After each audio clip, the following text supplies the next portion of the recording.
दोस्तों, आपका स्वागत है डॉक्टर टॉक में। मैं भाग्यश्री आपके लिए लेकर आई हूँ डॉक्टर टॉक की एक खास सीरीज, जिसमें हम बात करेंगे रोबोटिक सर्जरी के बारे में। और मेरे साथ रोबोटिक सर्जरी के बारे में बात करने के लिए हमारे साथ आए हैं डॉक्टर मिश्रा। डॉक्टर मिश्रा हमें ये बताएंगे कि रोबोटिक सर्जरी कैसे की जाती है। रोबोटिक सर्जरी एक न्यू टेक्नोलॉजी है जिसमें कि सर्जरी रोबोट करता है और हम लोग रोबोट को कमांड देते हैं। तो एक्चुअली सर्जन एक कंसोल पे बैठा होता है जिसको रोबोटिक कंसोल बोलते हैं, और उसके हैंड को मूवमेंट को, जो भी उसका हैंड मूवमेंट होता है, वो रोबोट पेशेंट के एब्डोमेन में ट्रांसलेट कर देता है। तो रोबोटिक सर्जरी से जो कोई भी सर्जरी पहले लैप्रोस्कोपी से पॉसिबल थी, वो अब रोबोटिक के द्वारा हो सकती है। तो उससे प्रिसीजन बढ़ जाता है सर्जरी का। जैसे अगर आप हाथ से लिखती हैं तो आपका मूड अच्छा है तो हैंडराइटिंग अच्छा होगा, नहीं अच्छा है तो हैंडराइटिंग बिगड़ जाएगा। लेकिन अगर आप टाइपराइटर से टाइप करती हैं तो सारे फॉन्ट सही जगह पे हर बार वैसे ही पढ़ेंगे। तो रोबोटिक सर्जरी में जो सुचरिंग नॉटिंग है वो अच्छा होता है, डाइसेक्शन अच्छा होता है, प्लस 3D विजन मिलता है उसमें। जैसे नॉर्मल स्क्रीन पे 2D विजन होता है और 3D विजन हो जाए तो और डेप्थ पता चलता है। तो रोबोट में हम लोग को 3D विजन मिलता है और उसके रिस्ट का 7 डिग्री मूवमेंट होता है। नॉर्मल ह्यूमन हैंड का 4 डिग्री मूवमेंट होता है और रोबोट के हैंड का 7 डिग्री मूवमेंट होता है।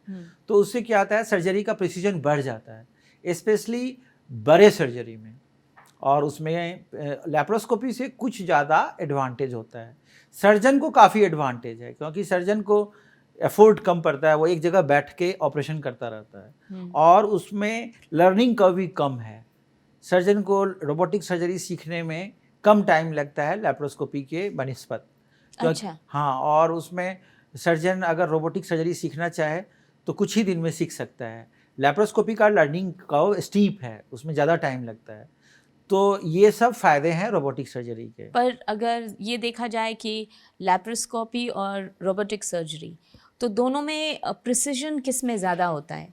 क्या वो एक दूसरे को रिप्लेस कर सकते हैं या एक ही बीमारी के लिए दोनों इस्तेमाल हो सकते हैं? एक ही बीमारी के लिए दोनों इस्तेमाल हो सकते हैं। लैप्रोस्कोपिक सर्जरी में प्रिसीजन डिपेंड करता है सर्जन के स्किल पर, और रोबोटिक सर्जरी में प्रिसीजन डिपेंड करता है रोबोटिक टेक्नोलॉजी पर। जैसे अगर किसी का पिक्चर बनाया जाए हाथ से तो वो पेंटर के स्किल पे डिपेंड करता है। हम नहीं बना सकते हैं किसी का पेंटिंग, एक अच्छा पेंटर बना सकता है। उसी तरह से लैप्रोस्कोपिक सर्जरी का स्किल, एक स्किल्ड सर्जन अच्छा सर्जरी कर सकता है। रोबोटिक सर्जरी में स्किल लेवल का रिक्वायरमेंट कम है, क्योंकि अगर लेस स्किल भी है तो रोबोट, जैसे रोबोट में एक बहुत अच्छा टेक्नोलॉजी है tremor filter. Tremor filter mean surgeon के हैंड में अगर थोड़ा सा भी ट्रेमर है, रोबोट उसको फिल्टर कर देता है। उसके बाद मास्टर एसोसिएशन मीन्स अगर आपका राइट हैंड ज़्यादा चलता है, लेफ्ट हैंड कम चलता है, तो रोबोट से आप आर्म को स्विप कर सकते हैं। मीन्स मैं सर्जरी करूँगा राइट हैंड से और रोबोट उसको ट्रांसलेट कर देगा लेफ्ट हैंड में। अच्छा। और उसके बाद 3D विजन है, अच्छा मैग्निफिकेशन है, तो इसलिए प्रिसीजन बढ़ जाता है। तो इसलिए अगर हम लैप्रोस्कोपी और रोबोटिक में कंपैरिजन करें तो रोबोटिक में कुछ ज़्यादा एडवांटेज है। तो डॉक्टर साहब, मुझे ये बताइए कि रोबोटिक सर्जरी में खर्चा कितना लगता है और इसका डाउन टाइम कितना है? जैसे आपने कहा कि लैप्रोस्कोपी में एक छोटे से होल के अंदर से पूरी सर्जरी हो जाती है, तो रोबोटिक सर्जरी क्या ओपन सर्जरी के बराबर है या ये भी लैप्रोस्कोपिक की तरह एकदम मेन होल से की जाती है? लैप्रोस्कोपी का कंपैरिजन हम लोग ओपन से करते हैं और रोबोटिक का कंपैरिजन ओपन से नहीं करते हैं, लैप्रोस्कोपी से करते हैं। तो जैसे पहले ओपन सर्जरी आया, उसके बाद लैप्रोस्कोपी आया, अब रोबोटिक आया। तो रोबोटिक को आप फिर नहीं ले जाएंगे ओपन से कंपैरिजन करने के लिए। इसको हम लोग इसको भी छोटे से छेद से कर सकते हैं और वैसा ही छेद होता है इसमें जैसा कि लैप्रोस्कोपी में होता है। और उसमें फ़र्क ये है कि रोबोट में आप डायरेक्ट पेशेंट के टिश्यू को नहीं टच करते हैं, क्योंकि आप कहीं और बैठे रहते हैं और रोबोट पेशेंट के टिश्यू को हैंडल करता है। जी लैप्रोस्कोपी में आपका इंस्ट्रूमेंट और आपका हैंड उसको हैंडल करता है। जी। तो अगर दोनों में लैप्रोस्कोपी से एक स्टेज एडवांस टेक्नोलॉजी है रोबोटिक सर्जरी। तो रोबोटिक सर्जरी हर किसी बीमारी के लिए इस्तेमाल की जाती है या सिर्फ सर्टेन बीमारीज के लिए? देखिए, रोबोटिक सर्जरी का इस्तेमाल सिंपल डिजीज़ के लिए करना अच्छा नहीं है, क्योंकि अगर यहाँ से आपको एयरपोर्ट जाना हो और उसके लिए आप हेलीकॉप्टर यूज़ करें तो देयर इज़ नो सेंस, क्योंकि आप जब तक टेक ऑफ होगा, लैंड करेगा, तब तक में आप कार से पहुँच सकती हैं। तो अगर सिंपल सर्जरी लाइक अपेंडिसेक्टोमी करना है, कॉलीसिस्टेक्टोमी गॉल ब्लैडर के लिए करना है, ओवरियन सिस्ट करना है, रोबोटिक करने का कोई मतलब नहीं है, क्योंकि इसमें कई गुना खर्चा बढ़ जाता है। एक रोबोट का कॉस्ट 15 करोड़ रुपया है, जो कि कुछ ही हॉस्पिटल में अवेलेबल है। इंडिया में अभी 70 जगह रोबोट है। हम लोग जब अपने हॉस्पिटल में लगाए थे 2010 में, तो केवल एक रोबोट था एम्स में, और हम लोग के यहाँ तो रोबोटिक ट्रेनिंग भी होती है। हम लोग अभी तक 700-800 डॉक्टर को ट्रेन कर चुके हैं रोबोटिक सर्जरी में। अब जा करके इंडिया में 70 रोबोट है, और आपको जान के आश्चर्य होगा कि अमेरिका में 6000 रोबोट है। 6000। हर एक 4th hospital of America is equipped with the robotic surgery, जबकि इंडिया में हमारे पास केवल 70 है अभी, लेकिन वो 70 भी काफ़ी है। तो रोबोटिक सर्जरी मतलब या तो हार्ट सर्जरी या ब्रेन सर्जरी इस चीज़ के लिए इस्तेमाल होती है? ये रोबोटिक सर्जरी किसी भी सर्जरी के लिए इस्तेमाल हो सकती है। जैसे हार्ट का वाल्व रिप्लेसमेंट है, या कार्डियक बाईपास है जी, या कार्डियक ट्यूमर है, उसके लिए भी आप कर सकते हैं। आप पेट के सिंपल अपेंडिसेक्टोमी के लिए भी कर सकते हैं। नहीं, पर जैसे आपने कहा कि उसके लिए उसका कोई फायदा नहीं कर सकते हैं। आप पेट के सिंपल अपेंडिसेक्टोमी के लिए भी कर सकते हैं। नहीं, पर जैसे आपने कहा कि उसके लिए उसका कोई फायदा नहीं है। देखिए, हाँ, लेकिन कौन कौन सा सर्जरी में सचमुच फ़ायदा है? मोस्ट कॉमन सर्जरी जो रोबोट से जिसका सबसे ज़्यादा फ़ायदा है वो है रेडिकल प्रोस्टेक्टोमी। प्रोस्टेट ऐसा जगह है जहाँ की लैप्रोस्कोपी से इंस्ट्रूमेंट पहुँचना या हाथ पहुँचना बड़ा ही मुश्किल होता है, और मेल यूरेथ्रा काफ़ी सेंसिटिव ऑर्गन है। तो प्रोस्टेट काटने के बाद यूरेथ्रा को फिर से ब्लैडर में एनास्टोमोसिस करना होता है, क्योंकि प्रोस्टेट निकल गया, अब ब्लैडर को यूरेथ्रा में फिर से सीना है उसको। तो वो काम रोबोट बहुत ही अच्छे से करता है, और उसके लिए रोबोटिक सर्जरी गोल्ड स्टैंडर्ड मानी जाती है। उसके बाद कुछ सर्जरी है गायनी में, जैसे सैक्रोकॉल्पोपेक्सी है या मायोमेक्टोमी है, वो रोबोटिक से अच्छा होता है। फिर जनरल सर्जरी में जैसे गैस्ट्रिक बाईपास है, वो अच्छा होता है, या कोलोरेक्टल में भी रोबोटिक का यूज होता है। तो और कार्डियक सर्जरी में यूज होता है, इवन ENT में यूज होता है, थायराइड सर्जरी में यूज होता है, ट्रांस ओरल सर्जरी में यूज होता है। तो रोबोटिक सर्जरी एक टेक्नोलॉजी है। अब आप उस टेक्नोलॉजी को किसी भी जगह यूज कर सकते हैं, और उसमें ये डिपेंड करता है कि उसमें उस जगह पे यूज़ करें जहाँ की उसका रियल बेनिफिट हो। अगर वैसे जगह पे यूज़ करते हैं जहाँ लैप्रोस्कोपी भी इक्वली गुड है, काम कर सकता है, तो फिर रोबोटिक केवल पैसा बनाने वाली बात होती है, क्योंकि आप रोबोटिक को एक्सपेंसिव कर देते हैं, you can earn more money from the patient. तो जैसे अगर कोई नॉर्मल अपेंडिसेक्टोमी लैप्रोस्कोपी से करता है तो उसको 15 से 20 हज़ार 30 हज़ार में हो जाएगा। रोबोटिक से करने पर वही सर्जरी 2 लाख रुपए की हो जाएगी, तो फिर कोई मतलब नहीं रहता है। डॉक्टर मिश्रा, आज आपने रोबोटिक सर्जरी के बारे में काफ़ी बात की, और हमारे दर्शक भी बहुत खुश रहेंगे, इतनी सारी जानकारी एक साथ मिली उनको। लेकिन मैं ख़ास ये पूछना चाहती हूँ कि ये जो रोबोटिक सर्जरी है, इसकी टेक्नोलॉजी कैसे कॉस्ट को कम कर सकती है, और फ्यूचर में इसका क्या इस्तेमाल हो सकता है, क्या यूज़ होगा? देखिए, फ्यूचर रोबोटिक सर्जरी से भरा हुआ है, क्योंकि जब कोई भी टेक्नोलॉजी, न्यू टेक्नोलॉजी आती है तो एक्सपेंसिव होती ही है।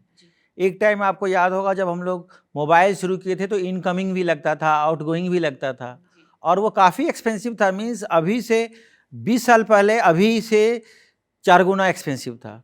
उसी तरह से रोबोट अभी एक ही कंपनी है, इंट्यूसिव सर्जिकल, जो डाविंसी रोबोट बनाता है, जिसका कॉस्ट 15 करोड़ है, और अल्टीमेटली वो सब कॉस्ट पेशेंट के ऊपर जाता है, क्योंकि हॉस्पिटल खरीदेगा तो उसको पेशेंट से ही लेगा, और उसके इंस्ट्रूमेंट भी काफ़ी एक्सपेंसिव आते हैं। एक इंस्ट्रूमेंट का कॉस्ट 2 लाख रुपए तक पड़ता है। तो ये सब एक्सपेंस है, लेकिन इसमें घबराने की बात नहीं है।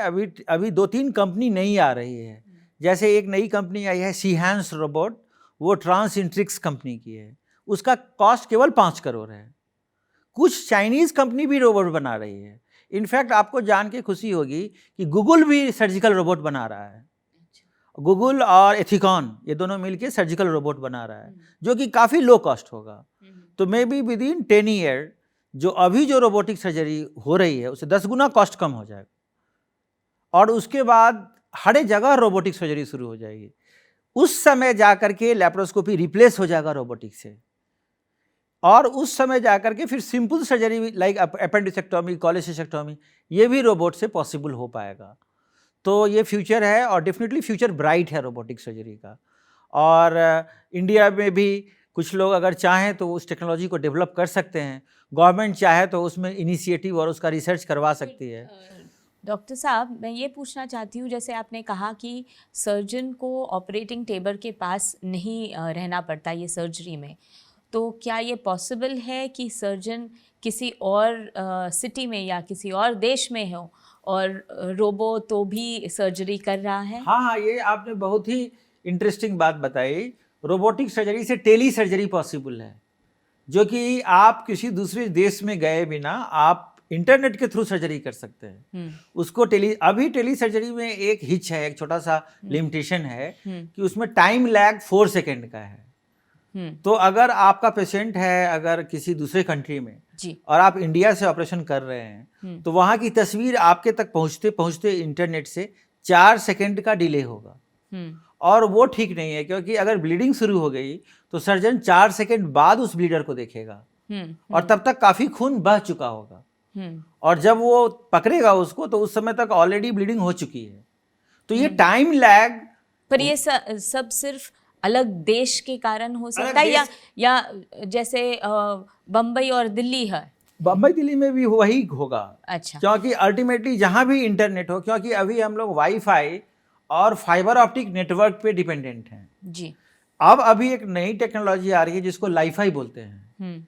लाईफाई टेक्नोलॉजी शुरू हो जाएगी आफ्टर अराउंड 2021 से, वो शुरू हो जाएगी। लाईफाई होता है एलईडी बल्ब से, लाइट इमिटिंग डायोड से, और लाईफाई टेक्नोलॉजी में टाइम लैग कम हो जाएगा। प्लस सैटेलाइट टू सैटेलाइट अगर रोबोट कनेक्ट होने लगे डायरेक्ट, तो टाइम लैग 137 मिली सेकेंड हो जाएगा।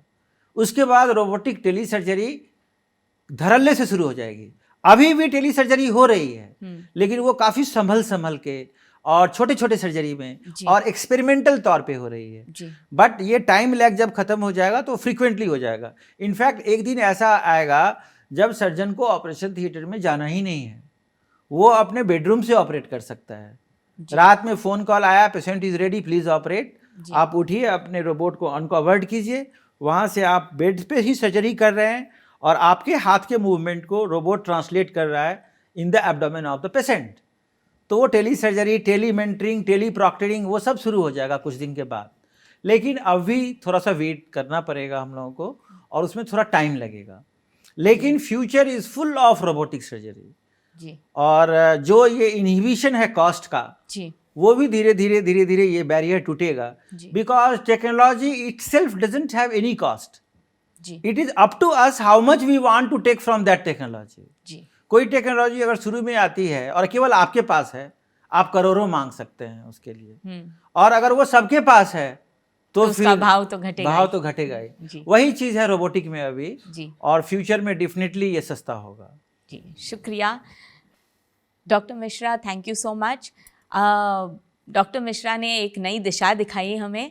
रोबोटिक सर्जरी एक ऐसी सर्जरी है जहाँ पर पेशेंट और डॉक्टर दो अलग अलग देश में रहकर भी एक दूसरे से जुड़ सकते हैं, यानी कि अलग देश में रहकर भी एक डॉक्टर अपने पेशेंट की मदद कर सकता है। तो डॉक्टर मिश्रा, आपसे मैं विदा लेना चाहूँगी और अगली बार हम फिर मिलेंगे डॉक्टर मिश्रा से एक नई बीमारी का इलाज ढूंढने। नमस्कार।